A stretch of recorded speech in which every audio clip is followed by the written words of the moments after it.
Hi, sir. I'm going to be explaining the derivative of sin x and cos x, so the speeds in the graphs. So yeah, before I start, there's pi over 2. You might not see this yet in year 13. It depends on which way around they teach you, because they might teach trig first and then calculus the other way around. But basically, this is equivalent to 90, 80, 270, 360. So yeah, it'll be this when you for those going into year 13. So anyway, what I have is the graph of f of x equals sin x, and what I'm going to draw here is f of prime x equals whatever. So I'm going to find that out. So what I want to do first, which will be the easiest, is work out where the gradient is 0.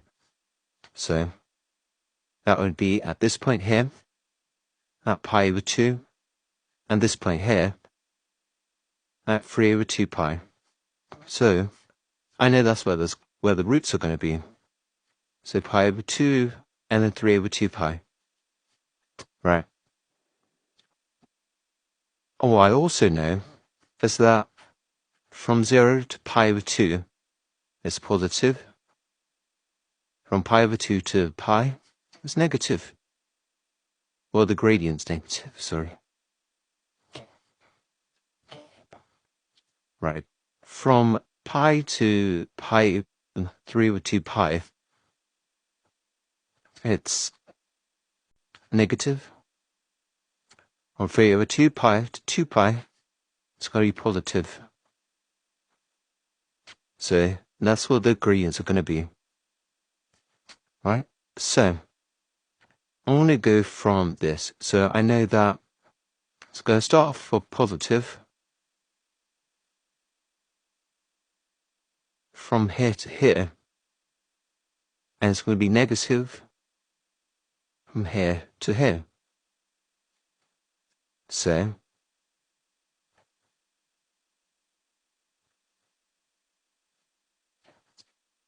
then,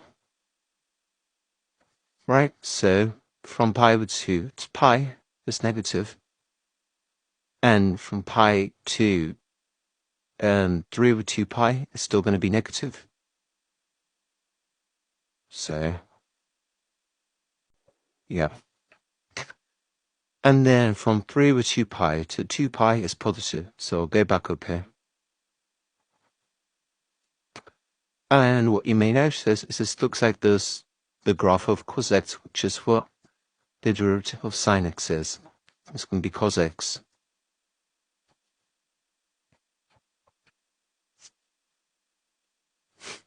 Anyway, so I'm going to work out the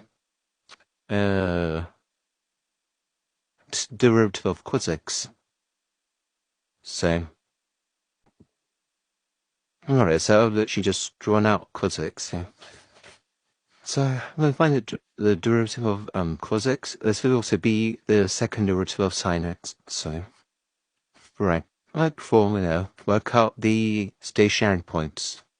So I now have got a stationary point at 0. I've got one at pi.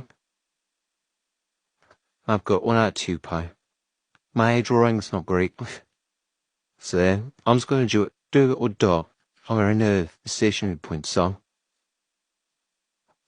Alright.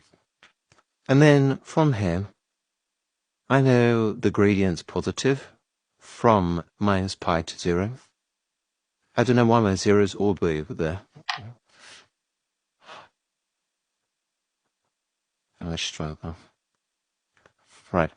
From 0 to pi over 2, it's negative. Negative 2. I'm going to do this in a black pen for habit, because I don't know how clear this is. There we go, that's better. From pi over 2 to pi, it's negative. Come on. from pi to 3 over 2 pi is positive. And then from 3 over 2 pi to 2 pi is going to be positive again.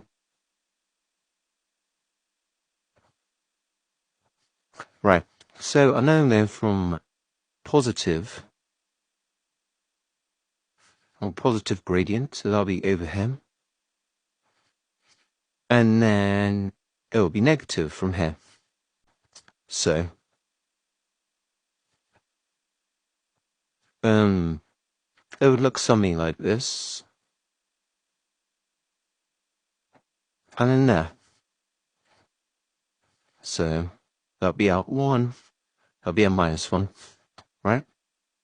So, we can tell that the gradient from 0 to pi over 2 is negative. Right, and then from pi over 2 to pi, it will still be negative, so there. And then what I also have is it's going from pi to 3 over 2 pi. And it's going to be positive, so it's going to go up.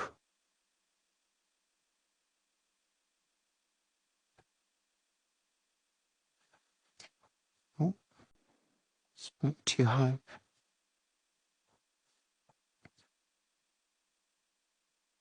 And from 3 over 2 pi to 2 pi, it's still going to be positive. So I can just say that it goes down like that. So, yeah. And what you might notice is that if the sine graph looks something like this, you can tell that it's been flipped over. So I can say that the derivative of cosx is minus sinx. So yeah, and I'll show you how to do it from first principles too.